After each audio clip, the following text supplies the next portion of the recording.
subscribe Nanmadhalli channel for more videos. Hello friends, ఈరోజు మనం ఉసిరికాయంత ఊరు గురించి తెలుసుకుందాం. ఉసిరికాయంత ఊర్లో నలుగురు మంచి స్నేహితులు ఉండేవారు. ఒకరేమో టమోటా, ఐస్ క్రీమ్, పచ్చిమిర్చి, ఉల్లిగడ్డ. నలుగురు మంచి స్నేహితులు ఉండేవాళ్ళు. వాళ్ళు ఎక్కడికెళ్ళినా నలుగురు కలిసే వెళ్ళేవారు.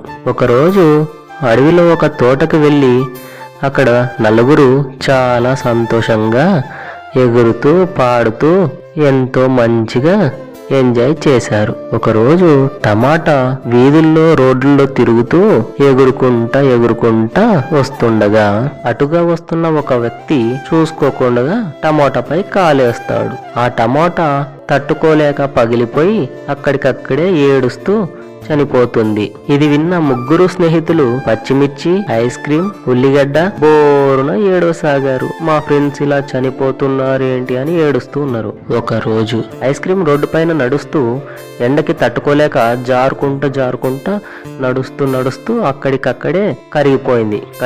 కరుగుతూ ఏడుస్తూ అక్కడే చనిపోయింది. ఉల్లిగడ్డ, పచ్చిమిర్చి బాధపడుతూ మా స్నేహితులు చనిపోతున్నారు అని ఏడుస్తూ ఉన్నారు. మాకింకా ఆడుకోవడానికి ఎవరు లేరు అని బాధపడుతూ ఒక బజ్జీల కొట్టు దగ్గర నించుంటారు. అక్కడే ఉన్న హోటల్ వాడు పచ్చిమిర్చిని చూసి, అరే ఈ పచ్చిమిర్చి నేను బజ్జీలు వేసుకోవడానికి తీసుకొచ్చని పచ్చిమిర్చిని తీసుకుంటాడు. అక్కడే ఉన్న ఉల్లిగడ్డ చూసి ఉన్న ఒక్క ఫ్రెండ్ కూడా చనిపోతున్నాడని బాధపడుతూ ఒక చెట్టు దగ్గర కూర్చుంటుంది. ఏడుస్తూ దేవుడా, నా ఫ్రెండ్స్ అందరూ చనిపోయారు, నేను అందరి కోసం ఏడ్చాను, ఉన్న ఒక స్నేహితుడు కూడా వెళ్ళిపోయాడు, ఇప్పుడు నేను కూడా చనిపోతే నా కోసం ఏడ్చే వాళ్ళే లేరా అని బోరున ఏడుస్తుంది ఉల్లిగడ్డ. ఇంతలో ఆకాశంలో పెద్ద ఉరుములు మెరుపులతో ఆకాశం మొత్తం దద్దరిల్లింది. కొంతసేపటికి చందమామ ప్రత్యక్షమై, నేస్తమా నువ్వు దిగులు చెందుకు, నీ కోసం అంటూ ఏడ్చేవాళ్ళు ఎవరు లేరని బాధపడుకు, నేను నీకు ఒక వరం ఇస్తున్నాను.